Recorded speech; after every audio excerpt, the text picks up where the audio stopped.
Hi, I'm Ken Oringer. Welcome to Clio in Boston, where I'm going to be demonstrating today using the Waring Margarita Madness blender, strawberry, radish top, and tomato gazpacho. Representing StarChefs.com, which I am a star chef.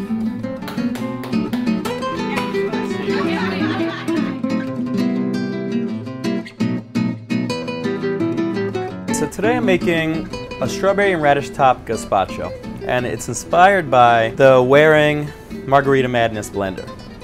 And just like when you're making a margarita or a gazpacho, you want to make sure that you have the right balance of sweetness and sourness.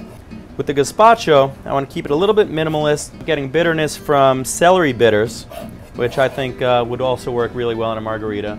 A little bit of verjus made from -8, and this will make enough for about 2 to 4 portions, depending. You can serve these in shot glasses, you can serve these in, we're going to do a little bit of a fancy presentation. It can be an amuse-bouche, it can be a little lunch course, it could be first course on a dinner party, or you can even go with different variables and serve this as a strawberry radish top gazpacho, and maybe serve something like an olive oil ice cream or something like that, where you can have it a crossing between a dessert and a savory course.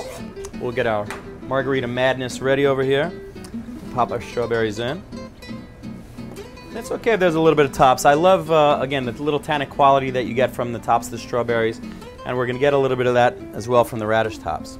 Balance is the key with any gazpacho. So you can make a gazpacho base with cherries, you can use strawberries, you can use watermelon, you can use tomatoes, you can use tomatillos, you can use cucumbers, you can use anything. It's all about having the right sweet, sour, salty, and bitter elements. And we'll get a little bitterness from our radish tops. So we're just going to take a little bit of these, not too much, and you can treat it almost like you would like a wild arugula.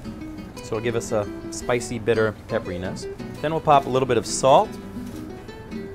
And the salt is the key, because that will tell people on that first bite that this is not a dessert, that this is actually a savory dish.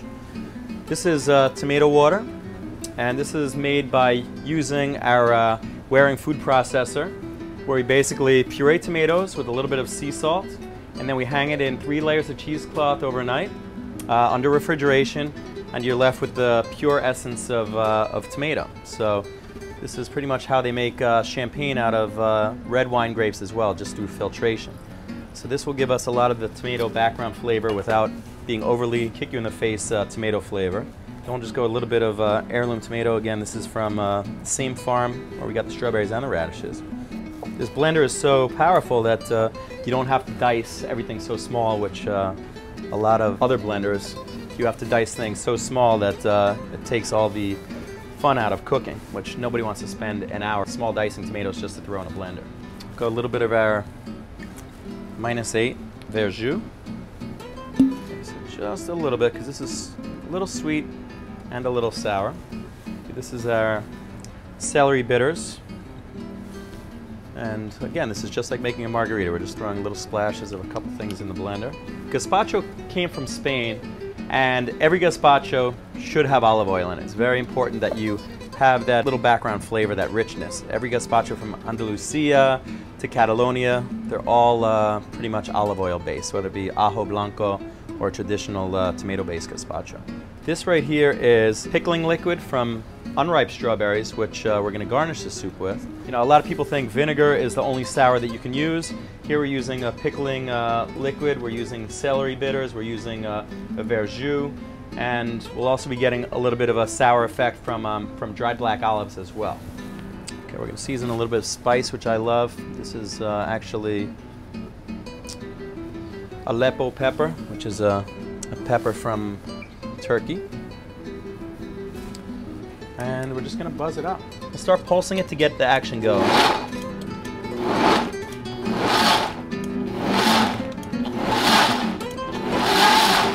And then we'll go right to low. And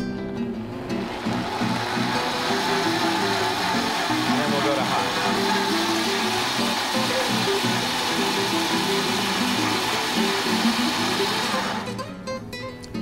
Okay, and the great thing about this blender, again, is it's so powerful that You can either strain this or you don't have to strain it. Depends on what you like for consistency for gazpacho. So we'll taste it up.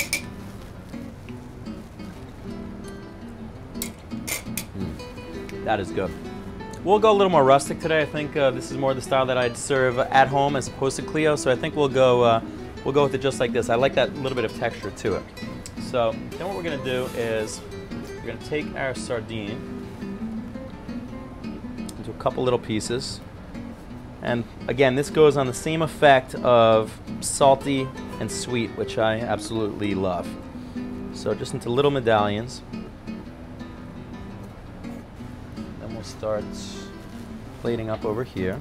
So I'll pop a couple of these pieces. I like the guests to be able to see what we're serving. So this in the forefront will show that this is a sardine based dish. So we'll take that, and you can see again here how we have that beautiful red color from the strawberries. This blender didn't kill them, didn't destroy it, didn't create an overly blended smoothie where you couldn't tell the difference between a strawberry and a grapefruit. So I love how it retains the color in here.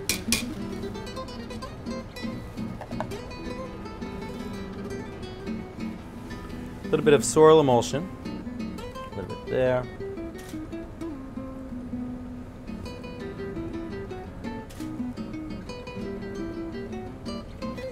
Okay, and the garlic scapes, these, what I love also is they will give that oniony, garlicky flavor that most people associate with the gazpacho, but again with something that's a little more subtle, and it will also give us a crunch. This is a chiffonade of lily whites, which lilies, daylilies, any of the lilies that you see growing all the time during the spring and the summer in Massachusetts. Got some little lily whites, a couple more pieces of sardines, and we'll go with some chive flowers. And chives I love serving also with sardines. I think such a classic combination of being able to have something oniony with a fish that has such a strong flavor. A little bit of yogurt powder. Again, another aspect of the sour flavor that we're looking for. And what I love about the pickled green strawberries, it looks like a strawberry, but it has that mysterious quality where people say, wow, what is that? It looks familiar, but I don't exactly know what it is. And I love the dimples, and I love how it has a crunch to it, almost like an edamame, but still with that crunchy effect. So it'll be almost like a hidden treasure in the gazpacho. This was the Waring spice grinder, which we made a dehydrated black olive powder, which will give us, again, another salty element to play against the sweet. A little glaze of olive oil, because as I said, what's a gazpacho without olive oil? And then we'll just garnish with the nasturtium leaf to the side. And there we have it, our Margarita Madness strawberry tomato radish top gazpacho, made very simply in the Waring blender.